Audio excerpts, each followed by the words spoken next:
ザ・サーフェススピンズ Hello, the Surface Spins here. Today we're going to visit a record store outside of Sacramento called the Audio Nerd. I don't know why I like this place, but I do look somewhat like the logo. So here I am, another audio nerd, visiting the Audio Nerd. It's a nice record store. It has, I would say, primarily middle of the road kind of records, a lot of rock, pop, great reissues. And then mixed in there are some used records, and I've found some great used records in this shop. So let's talk about what they have. They have kind of a wide range of things. I think something to please anyone. They have current releases, reissues. They have some vintage things. They have a pretty good jazz section and blues and soul section. They have a little audiophile section. That's nice. A lot of used audiophile recordings.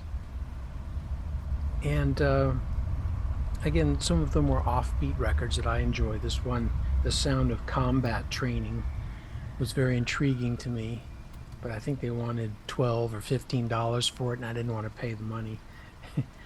Probably should have got that one, but I don't need it. Located in Rockland, California, which is about 30 minutes north of Sacramento. Rockland is small town that's just off the I-80, Interstate 80. So if you're heading up to Auburn or Tahoe and you're on the I-80, it's a quick 10-minute detour off the highway. I enjoyed this record store, and I bought a couple of records, and I'll share those with you at the end. So I always like to look through the new arrivals bin. So let's take a look at what was in the new arrivals bin when I was at the Audio Nerd.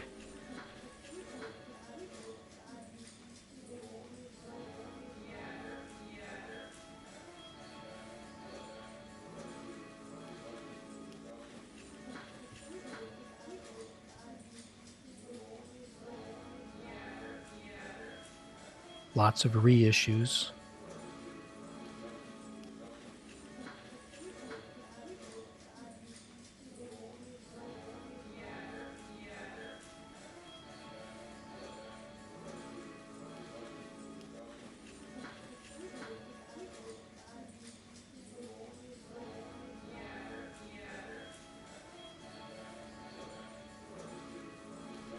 But I think this gives you a pretty good sense of the kind of things they have in the store. I was interested in this title, The Best of George Jones, and they wanted $7.89 for it, something like that.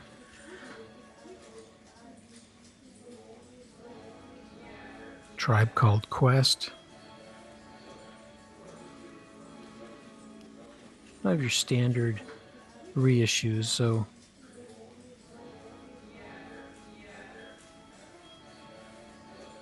I didn't see any Blue Note or Tone Poet reissues, so maybe he doesn't carry those, although he had a pretty good collection of jazz records, mostly used ones.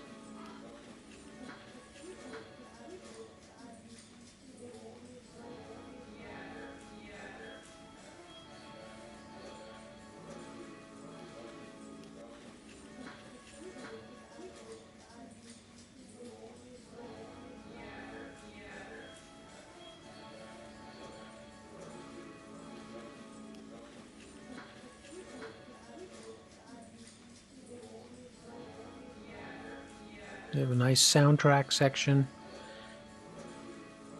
pretty decent country music section, a whole section for the 80s music.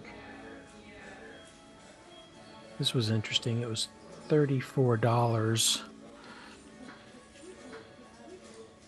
It's Bob Marley and the Wailers' second album with Lee Scratch Perry as producer.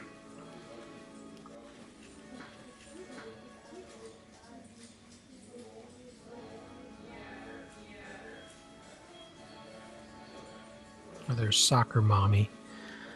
I've been interested in her work. I saw her perform once. I just haven't picked up any of her records yet.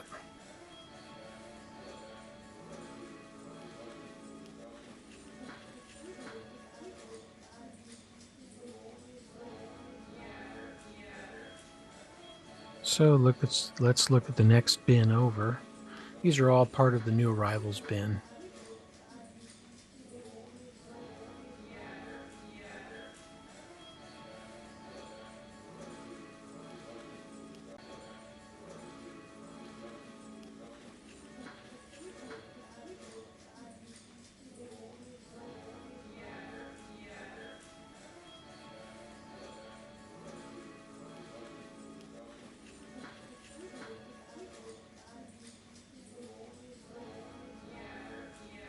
The old Creedence Clearwater Revival record, not bad.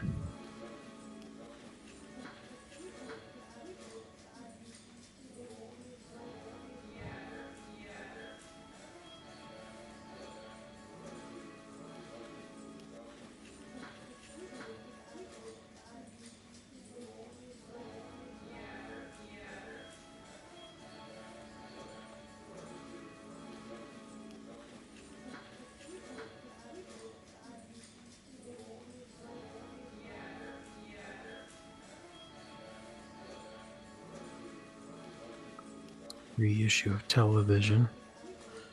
Question Mark and the Mysterians. I think that is a record store day title.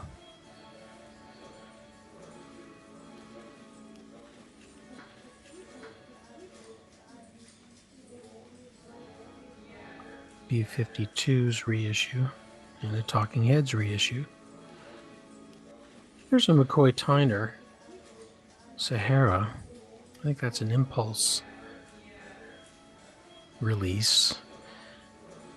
Again, I didn't see any Blue Note type things up there.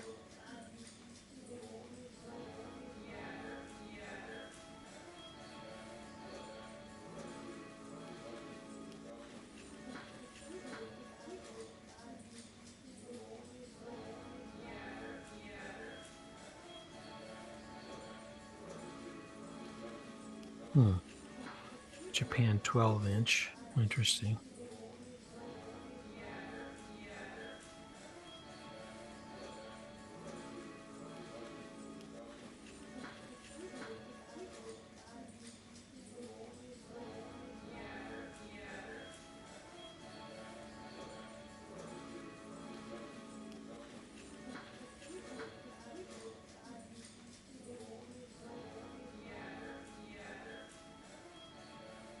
So those are the new arrivals bin at Audio Nerd. Let's take a look at what I picked up. Yes, I purchased the George Jones record, The Best of George Jones. This is an early, it looks like a compilation, but I think it has a lot of original tracks on it.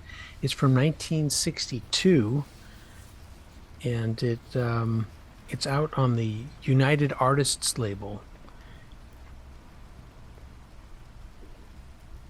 A couple of the songs on this album are instrumental, which was kind of off. It didn't sound like George's band, though. It sounded like a different band. But I don't know the story behind those recordings. But I've been watching the TV show Tammy and George, this ongoing series about George Jones and Tammy Wynette, that I was interested to get this record. I don't have these George Jones tracks. In very good shape.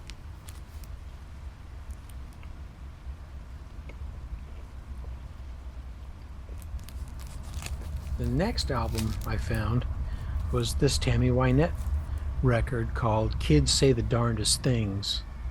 And this album is from 1973, and if you can see on the front, it says Divorce written out in the children's blocks, and kind of a sad cover of sad dolls, and lots of songs about marriage and breaking up and how it affects the kids. But the song Divorce that Tammy Wynette wrote, I believe that came out in 1968, but this was a sort of a compilation. It gathered together a lot of her songs about breakup and marriage and family and kids into one album. And I think it might have had a couple of new tracks also. In a way, it's kind of a concept album, one of these country concept albums, which is kind of cool.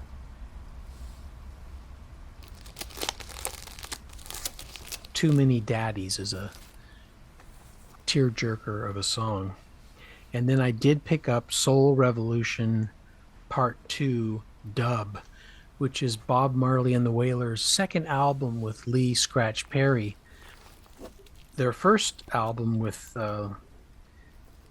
Lee Scratch Perry was 1970, called The Soul Rebels. And then this is sort of a continuation. I think they must have taken a lot of the tracks from those first sessions and then removed the vocals and made them more kind of dub, like a dub record. It's very primitive in terms of dub music. I mean, this is from 1971, so it was a bit primitive. It's in mono, but to get an original copy of this record is nearly impossible. And this is in very good shape. It sounds great, and it's on this kind of pretty green and black splatter vinyl. So I was really happy to get that. Again, I wouldn't get it if you are not a big early Bob Marley fan. You may not like this. But if you like that first record, Soul Rebels, and you want more, this is a good place to go to. So that's what I picked up at Audio Nerd in Rockland, California. Nice little record shop if you're in the area. Stop by. Nice people. Good prices.